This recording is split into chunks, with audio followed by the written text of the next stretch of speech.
ചെമ്പനീർ പൂവിന്റെ latest episode review ആണ് പറയുന്നത്. അങ്ങനെ ശ്രുതി വീണ്ടും ബീരാനെ അഭിനയിക്കാൻ വേണ്ടിയിട്ട് വീട്ടിലേക്ക് പറഞ്ഞു വിടുന്നുണ്ട്. ചന്ദ്രമതി വന്നിട്ട് ശ്രുതിയോട് ഇങ്ങനെ പറയുന്നുണ്ട്, ശ്രുതി നിന്റെ ഇളയച്ചൻ വന്നിട്ടുണ്ട് എന്ന് പറയുന്ന സമയത്തിന് ശ്രുതി പിണക്കത്തിലായിരിക്കും. ശ്രുതി പറഞ്ഞിട്ട്, വേണ്ട ഇളയച്ച, നിങ്ങൾ എന്നോടൊന്നും സംസാരിക്കണ്ട. നിങ്ങളോട് അത്രമാത്രം ദേഷ്യത്തിലാണ് ഞാൻ നിങ്ങളെ എത്രമാത്രം കോൾ ചെയ്തു. ഞാൻ വിളിച്ചിട്ടൊന്നും നിങ്ങൾ എന്താ ഫോൺ എടുക്കാത്തത്? ആ ഫംഗ്ഷന് വരാമെന്ന് പറഞ്ഞിട്ട് എന്റെ അച്ഛൻ പോലും എന്നെ പറ്റിച്ചു. എന്നെ ഇവിടെയുള്ളവരെല്ലാം തന്നെ ചോദ്യം ചെയ്തുകൊണ്ടിരിക്കുകയാണ്. എന്നിട്ടിപ്പോ എന്തിനാ നിങ്ങൾ ഇങ്ങോട്ടേക്ക് വന്നത് എന്നൊക്കെ ചോദിച്ചുകൊണ്ട് തന്നെ ശ്രുതി ഭയങ്കര പരാതി പറയും. അന്നേരം രവീന്ദ്രൻ പറഞ്ഞിട്ട്, ശ്രുതി മോളെ ഇളയച്ചനോട് അങ്ങനെ ദേഷ്യപ്പെടാതെ എന്നൊക്കെ പറയും. എന്നിട്ട് സർ നിങ്ങൾ ഇരിക്കുക എന്നൊക്കെ പറഞ്ഞ് രവീന്ദ്രൻ അകത്തേക്ക് സ്വീകരിക്കും. അന്നേരം ബീരാൻ പറഞ്ഞിട്ട്, ഇരിക്കാനൊന്നും നേരമില്ല, ആദ്യം ഈ വീട്ടിലെ കഥകും ജനലൊക്കെ അടക്കുക എന്നൊക്കെ പറഞ്ഞ് അതൊക്കെ അടക്കാൻ ആവശ്യപ്പെടും. അന്നേരം ചന്ദ്രമതി ചോദിക്കുന്നതിന്, എന്തിനാണ് കഥകും ജനലൊക്കെ അടക്കുന്നത് എന്ന് ചോദിക്കാലോ. ആ സമയത്തിന് രേവതി എന്നല്ലേ പേര്, വേഗം പോയിട്ട് ഒരു പാത്രം കൊണ്ടുവരാൻ ആവശ്യപ്പെടാണ്. അന്നേരം സച്ചി ചോദിക്കുന്നത്, അതെ ഇവിടെയുള്ളവർക്കെല്ലാം ഭക്ഷണം കഴിക്കാൻ വേണ്ടിയിട്ട് ഭക്ഷണം പാചകം ചെയ്തിട്ടുണ്ട്, എന്നിട്ട് ഇപ്പൊ പാത്രം കൊണ്ട് എന്തിനാ പുറത്തേക്ക് പോകുന്നത് എന്നൊക്കെ കളിയാക്കി ചോദിക്കാണ് സച്ചി. അന്നേരം ബീരാൻ ദേഷ്യപ്പെട്ടുകൊണ്ടതിന് സച്ചിയോട് ചോദിക്കുന്നത്, എന്താണ് എന്നെ കണ്ടിട്ട് നിനക്കൊരു പിച്ചക്കാരനാണെന്ന് തോന്നുന്നുണ്ടോ? എല്ലാവരും അവരുടെ ഫോൺ എടുത്ത് സ്വിച്ച് ഓഫ് ചെയ്തുകൊണ്ടതിന് ഈ ഒരു പാത്രത്തിലേക്ക് ഇടണമെന്നൊക്കെ ബീരാൻ ആവശ്യപ്പെടും. അന്നേരം ചന്ദ്രമതി ചോദിക്കുന്നത്, എന്താണ് ശ്രുതിയുടെ ഇളയച്ചൻ ഇങ്ങനെയൊക്കെ പറയുന്നത്? ഇതൊക്കെ കേൾക്കുമ്പോൾ ഞങ്ങൾക്ക് നല്ല പേടിയാവുന്നുണ്ട് എന്ന് പറയട്ടെ ചന്ദ്രമതി. ആ സമയത്തിന് ബീരാൻ പറഞ്ഞിട്ട്, നിങ്ങൾ ഇങ്ങനെ പേടിക്കാതെ, എനിക്കും ഇത് പറയുമ്പോൾ നല്ല ടെൻഷൻ ഉണ്ടെന്ന് പറയും. അങ്ങനെ ബീരാൻ ഏതായാലും രേവതിയുടെ കയ്യിൽ നിന്ന് ആ ഒരു വലിയ പാത്രം വാങ്ങിച്ചുകൊണ്ട് തന്നെ എല്ലാവരുടെയും ഫോണൊക്കെ വാങ്ങിച്ചിട്ട് സ്വിച്ച് ഓഫ് ചെയ്തുകൊണ്ട് ബൊമ്പയിലെല്ലാം തന്നെ ആ ഒരു പാത്രത്തിലേക്ക് ഇടും. എന്നിട്ട് ഒന്നും പറയാതെ ബീരാൻ ഏതായാലും എല്ലാവർക്കും മുന്നിൽ ഇങ്ങനെ സങ്കടപ്പെട്ട് പൊട്ടിക്കരയായിരിക്കും. ഇത് കണ്ടുകൊണ്ട് തന്നെ സച്ചി ചോദിക്കുന്നതിന്, എന്തിനാ രേവതി ഇയാൾ ഇങ്ങനെ പൊട്ടിക്കരയുന്നത്?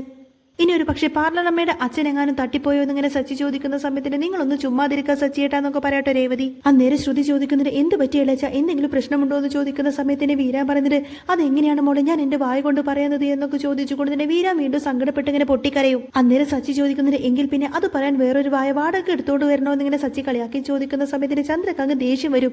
ചന്ദ്ര പറഞ്ഞിട്ട്, എടാ അയാൾ സങ്കടപ്പെട്ട് ഒരു കാര്യം പറയാൻ വന്ന സമയത്ത് നീ ഇങ്ങനെ കളിയാക്കുകയാണോ എന്നൊക്കെ ചോദിക്കാണ്. എന്നിട്ട് എന്താ കാര്യം എന്നൊക്കെ ചോദിക്കും. വീരാൻ ഇങ്ങനെ ശ്രുതിയോട് സങ്കടത്തോട് പറയുന്നുണ്ട്, മോളെ നിന്റെ അച്ഛൻ എന്ത് പറ്റിയെന്നറിയാമോ? നിന്റെ അച്ഛന്റെ പാർട്ട്നേഴ്സൊക്കെ ബിസിനസ് പാർട്ട്നേഴ്സിനൊക്കെ അയാളെ പറ്റിച്ചിട്ടങ്ങ് പോയി. ഇപ്പൊ അദ്ദേഹം ഏതായാലും മലേഷ്യയിലെ ഒരു ജയിലിലാണ് മോളെ എന്നിങ്ങനെ സങ്കടപ്പെട്ട് പറയാട്ടോ ബീരാനെ. അന്നേരം ശ്രുതി ഇങ്ങനെ സങ്കടത്തോടു കൂടി ചോദിക്കുന്നത്, അയ്യോ എന്താ ഇളയച്ച ഇങ്ങനെയൊക്കെ പറയുന്നത് എന്ന് ചോദിക്കുന്ന സമയത്ത് അന്നേരം ബീരാൻ പറഞ്ഞിട്ട്, അയ്യോ മോളെ കറക്റ്റ് ആയിട്ട് പറയാൻ പഠിപ്പിച്ച് വിട്ടത് തന്നെയല്ലേ ഞാൻ ഈ പറയുന്നത് എന്ന് പറയും. അന്നേരം രേവതി ഇങ്ങനെ സംശയത്തോടു കൂടി തന്നെ ചോദിക്കുന്നത്, എന്ത് പറയാൻ പഠിപ്പിച്ച് വിട്ടെന്ന്?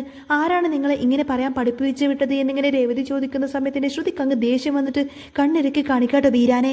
അന്നേരം ബീരാൻ പറയുന്നത്, അത് പിന്നെ ശ്രുതിയുടെ അച്ഛൻ പറഞ്ഞ് പഠിപ്പിച്ച് വിട്ടതാ എന്നെ, ഞാൻ അദ്ദേഹത്തെ ജയിലിൽ പോയി കണ്ടിട്ടാണ് ഇങ്ങോട്ടേക്ക് വരുന്നത്. അന്നേരം രവീന്ദ്രൻ ചോദിക്കുന്നത്, നിങ്ങൾ എന്താ പെട്ടെന്ന് വന്നിട്ട് ഇങ്ങനെയൊക്കെ പറയുന്നത്? അല്ല ശ്രുതിനെ അച്ഛൻ എന്തിനാ മലേഷ്യയിൽ ജയിലിലാക്കിയത് എന്ന് ചോദിക്കും. അന്നേരം ബീരാൻ പറഞ്ഞു കൊടുക്കുന്നത്, ശ്രുതിയുടെ അച്ഛൻ ബിസിനസ് പാർട്ട്നേഴ്സിനെയൊക്കെ നന്നായിട്ട് അങ്ങ് വിശ്വസിച്ചു, പക്ഷെ അവരൊക്കെ അദ്ദേഹത്തെ കബളിപ്പിച്ചിട്ട് പണമായിട്ട് അങ്ങ് മുങ്ങി. അതിനുശേഷം സകല കുറ്റങ്ങളും ശ്രുതിയുടെ അച്ഛന്റെ മേലങ്ങ് പഴിചാരിക്കൊണ്ട് പോലീസുകാർ വന്നിട്ട് അയാളെ അറസ്റ്റ് ചെയ്തിട്ട് ജയിലിലേക്ക് കൊണ്ടുപോയി എന്നൊക്കെ പറയാട്ടോ ബീരാന്. എന്നാൽ ഇത് കേൾക്കുന്ന സമയത്തിന് ശ്രുതി ഭയങ്കര സങ്കടപ്പെട്ട് ഇങ്ങനെ പൊട്ടിക്കരയുന്നതായിട്ട് അഭിനയിക്കാണ്. എന്നിട്ട് ചോദിക്കുന്നത്, അയ്യോ ഇളയച്ച, അപ്പോ എന്റെ അച്ഛൻ എന്താ ജയിലിലാണോ? എനിക്കിപ്പൊ തന്നെ എന്റെ അച്ഛനെ കാണണം എന്നൊക്കെ പറഞ്ഞുകൊണ്ട് ശ്രുതി ഇങ്ങനെ സങ്കടപ്പെട്ട് പൊട്ടിക്കരയും.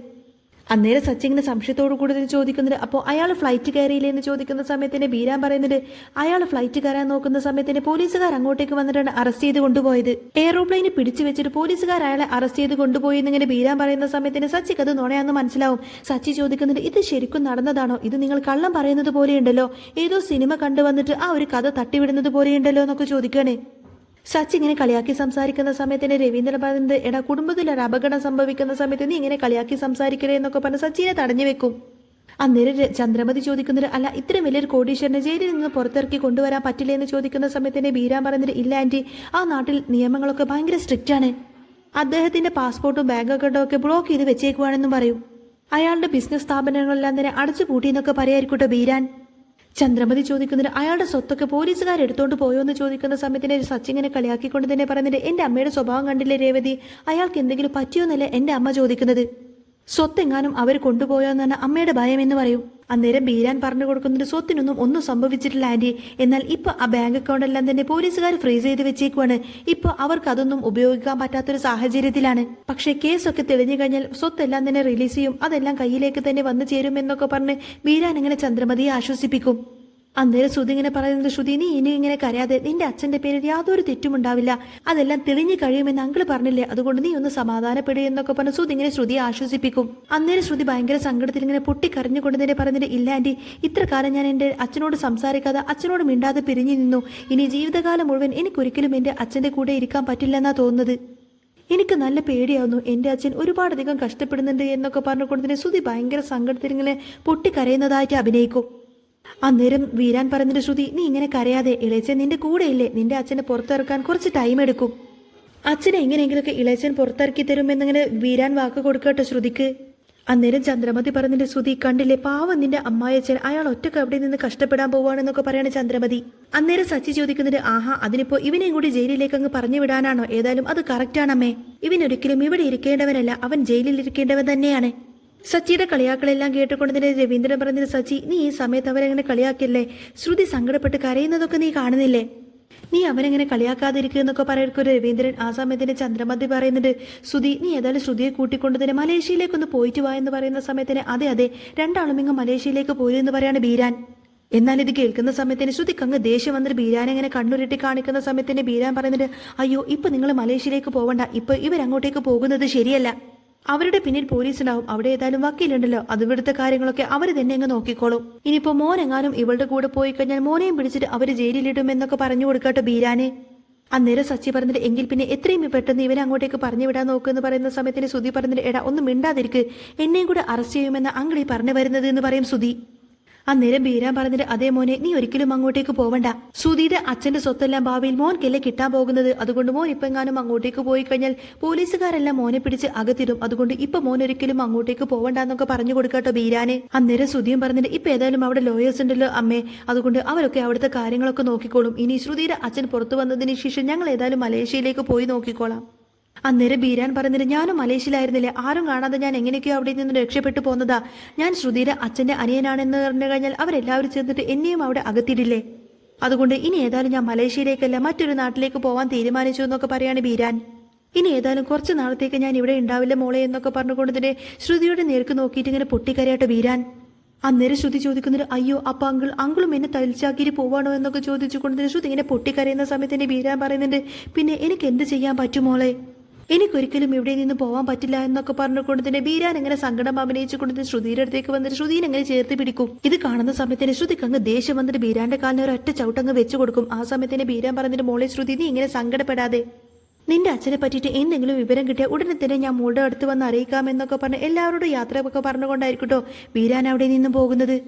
അന്നേരം മലേഷ്യ മാമ നിങ്ങൾ തൊപ്പിയെടുത്തില്ല എന്നൊക്കെ പറഞ്ഞുകൊണ്ട് സച്ചി ഏതായാലും ആ തൊപ്പിയെടുത്ത് ബീരാന് കൊടുക്കുന്നുണ്ട്. അന്നേരം രവീന്ദ്രൻ ഇങ്ങനെ പറഞ്ഞിട്ട് ശ്രുതി നീ സങ്കടപ്പെടാതിരിക്കുക, ഏതായാലും അച്ഛനൊന്നും പറ്റിയില്ലല്ലോ എന്ന് പറയുന്ന സമയത്തിന് ശ്രുതി വീണ്ടും കരച്ചിലായിരിക്കും. ശ്രുതി പറയുന്നുണ്ട് ഇത്ര നാളും ഞാൻ എൻ്റെ അച്ഛനോട് പിണങ്ങിയിട്ട് അച്ഛനോട് സംസാരിക്കാതിരുന്നു, ഇപ്പൊ ഞാൻ എൻ്റെ അച്ഛൻ എൻ്റെ അടുത്ത് വേണമെന്ന് ആഗ്രഹിച്ചപ്പോഴേക്കും എനിക്കൊരിക്കലും ഇനി എൻ്റെ അച്ഛനെ കാണാൻ പറ്റില്ലെന്ന്, എനിക്കൊരിക്കലും ഇത് താങ്ങാൻ പറ്റില്ല അങ്കിൾ എന്നൊക്കെ പറഞ്ഞുകൊണ്ട് തന്നെ സങ്കടപ്പെട്ട് ശ്രുതി ഏതായാലും പൊട്ടിക്കാരനെ കരച്ചിൽ അഭിനയിച്ചുകൊണ്ട് തന്നെ നേരെ ഓടിയിട്ട് തന്റെ റൂമിലേക്ക് പോവാണ്.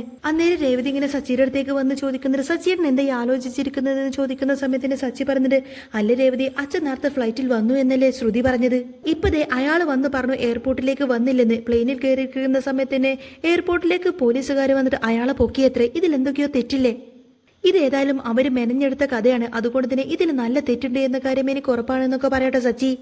അന്നേരം രേവതി പറഞ്ഞിട്ട് അല്ലെങ്കിൽ സച്ചിയേട്ടന് എല്ലാ കാര്യത്തിലും സംശയമാണ്, നിങ്ങൾ പാവമാ ശ്രുതിയെ നോക്ക്, അവൾ എത്രമാത്രം സങ്കടത്തിലാണെന്നോ, അവളെ കണ്ടിട്ട് എനിക്ക് തന്നെ കരച്ചിൽ വരുന്നു, അവളുടെ അച്ഛൻ അങ്ങനെ ഒരു പ്രശ്നം വന്നു കഴിഞ്ഞാൽ എങ്ങനെ അവൾക്കത് താങ്ങാൻ പറ്റും, എത്രയും പെട്ടെന്ന് തന്നെ അവളുടെ അച്ഛൻ മലേഷ്യയുടെ ജയിലിൽ നിന്ന് ഇങ്ങനെ വന്നാൽ മതിയായിരുന്നു എന്നൊക്കെ പറയട്ടോ രേവതി. പിന്നീട് കാണിക്കുന്നത് ചന്ദ്രമതിനായിരിക്കും. ചന്ദ്രമതി ഇങ്ങനെ ആകെ ടെൻഷൻ അടിച്ചുകൊണ്ട് തന്നെ അങ്ങോട്ടും ഇങ്ങോട്ടും ഇങ്ങനെ നടന്നുകൊണ്ടിരിക്കുകയാണ്. ആ സമയത്തായിരിക്കട്ടെ രേവതി ചന്ദ്രമതിക്കുള്ള കോഫിയും കൊണ്ടുവരുന്നത്. അമ്മേ ഇതാ കോഫി എന്നൊക്കെ പറഞ്ഞ് ചന്ദ്രമതിയുടെ കയ്യിലേക്ക് അങ്ങ് കൊടുക്കുകയാണ് രേവതി. ചന്ദ്രക്ക് അങ്ങ് ദേഷ്യം വന്നുകൊണ്ട് തന്നെ ചോദിക്കുന്നുണ്ട് എടി ഈ സമയത്ത് ഞാൻ നിന്നോട് കോഫി ചോദിച്ചോളൂ എന്ന് ചോദിക്കുന്ന സമയത്തിന് രേവതി പറയുന്നുണ്ട് അല്ലമ്മേ സാധാരണയായിട്ട് ഈ സമയത്തല്ലേ അമ്മ കോഫി കുടിക്കാറുള്ളത് എന്ന് ചോദിക്കും. ഇതാ അമ്മയെ കോഫി കുടിക്കുക എന്നൊക്കെ പറഞ്ഞ് രേവതി ഏതായാലും ആ ഒരു കോഫി ഗ്ലാസ് ചന്ദ്രമതിയുടെ നേർക്കങ്ങ് നീട്ടുന്ന സമയത്തിന് ചന്ദ്രക്ക് അങ്ങ് ദേഷ്യം വന്നിട്ട് ആ ഒരു കോഫി ഗ്ലാസ് നിലത്തേക്ക് അങ്ങ് എറിഞ്ഞു പൊട്ടിക്കും. എന്നാൽ ഇതും കണ്ടുകൊണ്ട് വന്നുകൊണ്ട് തന്നെ രവീന്ദ്രൻ ചോദിക്കുന്നത് എന്താ ചന്ദ്രൻ നിനക്ക് പറ്റിയത്, നിനക്ക് എന്താ ഭ്രാന്ത് പിടിച്ചോ എന്ന് ചോദിക്കുന്ന സമയത്തിന് അതെ എനിക്ക് ഭ്രാന്ത് പിടിച്ചു എന്നൊക്കെ പറഞ്ഞ് ദേഷ്യപ്പെട്ട് അകത്തേക്ക് അങ്ങ് കയറി പോവാട്ടെ ചന്ദ്ര. അന്നേരം എന്തിനാണ് നീ കോഫി ഗ്ലാസ് താഴെ എറിഞ്ഞ് പൊട്ടിച്ചത് എന്നൊക്കെ ചോദിച്ചുകൊണ്ട് തന്നെ രവീന്ദ്രൻ അങ്ങ് ദേഷ്യപ്പെടും. അന്നേരം ചന്ദ്രമതി പറഞ്ഞിട്ട് അതല്ലേ ഞാൻ പറഞ്ഞത് എനിക്ക് ഭ്രാന്ത് പിടിച്ചെന്ന് എന്നൊക്കെ പറഞ്ഞുകൊണ്ട് തന്നെ ചന്ദ്രമതി ഇങ്ങനെ മുന്നിലേക്ക് നടക്കുന്ന സമയത്തിന് ചന്ദ്രയുടെ മുന്നിൽ അങ്ങ് വന്ന് നിൽക്കട്ടോ സച്ചി പറഞ്ഞിട്ട് ഇപ്പൊ ഏതായാലും എന്റെ ഡൗട്ടൊക്കെ അങ്ങ് ക്ലിയർ ആയി അച്ഛാ, അപ്പോ അമ്മക്ക് ഭ്രാന്ത് തന്നെയാണ്. അന്നേരം ചന്ദ്രമതി പറഞ്ഞിട്ട് അതേടാ എനിക്ക് ഭ്രാന്ത് തന്നെയാണ്, ഇനി എല്ലാവരും ചേർന്ന് ആ പേരും പറഞ്ഞ് എന്നെ അങ്ങ് ഹോസ്പിറ്റലിൽ അഡ്മിറ്റ് ചെയ്തോ, എന്നിട്ട് നീ നിന്റെ ഭാര്യയെ മാത്രം ഇവിടെ സന്തോഷമായിട്ട് അങ്ങ് ജീവിച്ചോ? അന്നേരം രവീന്ദ്രൻ ചോദിക്കുന്നത്, ചന്ദ്രൻ നീ എന്തിനാ ആവശ്യമില്ലാതെ ഇങ്ങനെ പൊട്ടിത്തെറിക്കുന്നത് എന്ന് ചോദിക്കുന്ന സമയത്തിന് ചന്ദ്രമതി പറയുന്നുണ്ട്, ഈ വീട്ടിൽ നടക്കുന്ന കാര്യങ്ങളൊക്കെ കാണുന്ന സമയത്ത് പിന്നെ ഞാൻ പൊട്ടിത്തെറിക്കാതെ പിന്നെ എന്ത് ചെയ്യാനാ? വീട്ടിൽ വന്നേക്കുന്നത് ഒരു മഹാലക്ഷ്മി ആയിരുന്നു. ആ മഹാലക്ഷ്മി ഇവിടെ വന്ന് നടനമാടിക്കൊണ്ടിരിക്കുന്ന സമയത്താണ് അവളുടെ വീട്ടിലേക്ക് തന്നെ അങ്ങ് പറഞ്ഞു വിട്ടത്.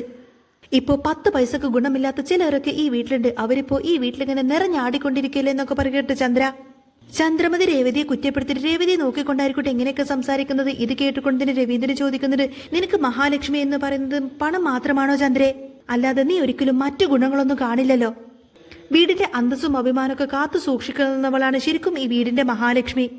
അങ്ങനെയൊക്കെ നോക്കുമ്പോൾ ആ മഹാലക്ഷ്മി ഇവിടെ നിന്നും എങ്ങോട്ടേക്കും പോയിട്ടില്ല, ഇവിടെ തന്നെ നിൽക്കുന്നത് കണ്ടില്ലേ എന്നൊക്കെ ചോദിച്ചുകൊണ്ട് തന്നെ രേവതിയെ ചൂണ്ടിക്കാണിച്ചു കൊടുക്കും. അന്നേരം സച്ചി പറഞ്ഞിട്ട്, അച്ഛൻ പറയുന്നത് കേട്ടാത്തൊന്നും ഈ വീട്ടിലെ മഹാലക്ഷ്മി നമ്മുടെ വീടിന്റെ മുന്നിൽ തന്നെ പൂക്കട വിറ്റ് നടക്കുന്നവളാണെന്ന്. അച്ഛൻ രേവതിയല്ലേ ഉദ്ദേശിച്ചത് എന്ന് ചോദിക്കുന്ന സമയത്തിന് രവീന്ദ്രൻ പറഞ്ഞിട്ട്, അതേടാ, പക്ഷെ അതൊരിക്കലും നിന്റെ അമ്മക്ക് മനസ്സിലാവില്ലല്ലോ. എടി ചന്ദ്രേ, നീ എത്രമാത്രം മോശ രീതിയിലൊക്കെ രേവതിയോട് സംസാരിച്ചിട്ടുണ്ട്. അതെല്ലാം സഹിച്ചു പിടിച്ച് അവൾ ഇവിടെ തന്നെ നിന്നിട്ടല്ലേ ഉള്ളൂ, അല്ലാതെ ഒരിക്കൽ പോലും അവൾ പിണങ്ങിയിട്ട് അവളുടെ സ്വന്തം വീട്ടിലേക്ക് പോയിട്ടൊന്നുമില്ലല്ലോ. എന്നാൽ ഇതുവരെയായിട്ട് ശ്രീകാന്തിന്റെ ഭാര്യ അങ്ങനെ ഒരു മര്യാദ നമുക്ക് തന്നിട്ടില്ല എന്നൊക്കെ പറയട്ടോ രവീന്ദ്രൻ. അന്നേരം ചന്ദ്രമതി ചോദിക്കുന്നതിന് എങ്ങനെ മര്യാദ കൊടുക്കും? ഇവന്റെ സ്വഭാവത്തിന് ഏത് പെണ്ണാണെങ്കിലും ആ വീട്ടിൽ പിന്നെ കാലുകുത്തില്ല. ചന്ദ്രയുടെ വാക്ക് കേൾക്കുന്ന സമയത്ത് തന്നെ എന്നാ പിന്നെ വീട്ടിൽ പിടിച്ചവർത്താതെ ഇങ്ങോട്ടേക്ക് കയറി വരാൻ പറയുന്നൊക്കെ പറഞ്ഞ ചന്ദ്രമതി ഇങ്ങനെ കളിയാക്കട്ടോ സച്ചി. അന്നേരം ശ്രുതി പറഞ്ഞിട്ട്, എടാ നീ ആ ഫംഗ്ഷൻ വന്നില്ലായിരുന്നെങ്കിൽ ഒരിക്കലും ഇങ്ങനെയുള്ള പ്രശ്നങ്ങളൊന്നും ഉണ്ടാവില്ലായിരുന്നു. അച്ഛനല്ലേ നിർബന്ധിച്ചുകൊണ്ട് തന്നെ അവൻ ആ ഫംഗ്ഷന് കൊണ്ടുവന്നത്, അല്ലെങ്കിൽ ഒരിക്കലും ഇങ്ങനെ പ്രശ്നമൊന്നും ഉണ്ടാവില്ലായിരുന്നു എന്നൊക്കെ പറഞ്ഞുകൊണ്ട് തന്നെ ശ്രുതി ഇങ്ങനെ കുറ്റപ്പെടുത്താണ് സച്ചിനെ. അന്നേരം ചന്ദ്രമതി പറഞ്ഞത്, അല്ലെങ്കിലും അതൊക്കെ എങ്ങനെ ഇവർക്ക് മനസ്സിലാക്കാൻ പറ്റുന്നത്? വർഷം എത്രയോ വലിയ വീട്ടിലെ കുട്ടിയാണ്. ഈ വീട് തേടി വന്ന മഹാലക്ഷ്മിയാണ് വർഷമോള്. ഇനി ഒരിക്കലും അവൾ ഈ വീട്ടിലെ കാല് കുത്തില്ല എന്നാ പറഞ്ഞേക്കുന്നത്. ഇനി അവൾ എങ്ങനെ ഈ വീട് തേടി വരും? അതുമാത്രമല്ല, ഈ വീട്ടിലേക്ക് വന്ന കുബേരനാണ് ശ്രുതിയുടെ അച്ഛൻ. അയാളാണെങ്കിൽ ഇപ്പൊ ജയിലിലും ആയിരിക്കല്ലേ എന്നൊക്കെ ചോദിച്ചുകൊണ്ട് ചന്ദ്രമതി ഇങ്ങനെ സങ്കടപ്പെട്ടിരിക്കായിരിക്കും. ആ സമയത്തിന് സച്ചി കളിയാക്കി ചോദിക്കുന്നത്, ഓ അപ്പൊ പാർലമ്മയുടെ അച്ഛന്റെ പേര് കുബേരനാണോ എന്ന് ചോദിക്കും. ചന്ദ്രമതി പറഞ്ഞിട്ട്, വീട്ടിലേക്ക് കയറി വരേണ്ട ധനമൊന്നും ഇങ്ങോട്ടേക്ക് കയറി വന്നില്ല, എന്നാൽ പിന്നെ ചിലവരൊക്കെ ഇവിടെ കുറ്റിയടിച്ചിരിക്കാണല്ലോ എന്നിങ്ങനെ രേവതിയെ നോക്കിയിട്ട് കുറ്റപ്പെടുത്തിയിട്ട് ഇങ്ങനെ ചന്ദ്രമതി സംസാരിക്കുന്ന സമയത്തിന് രേവതിക്ക് അങ്ങ് ദേഷ്യം വന്നിട്ട് ചന്ദ്രമതി ഇങ്ങനെ നോക്കിയിരിക്കുന്നതും കാണിച്ചുകൊണ്ടാണ് എപ്പിസോഡ് പൂർണ്ണമാവുന്നത്. അപ്പോൾ നിങ്ങൾക്ക് ഈ ഒരു ചാനൽ ഇഷ്ടമാവുകയാണെങ്കിൽ സബ്സ്ക്രൈബ് ചെയ്യാനും സപ്പോർട്ട് ചെയ്യാനൊന്നും മറക്കല്ലേ.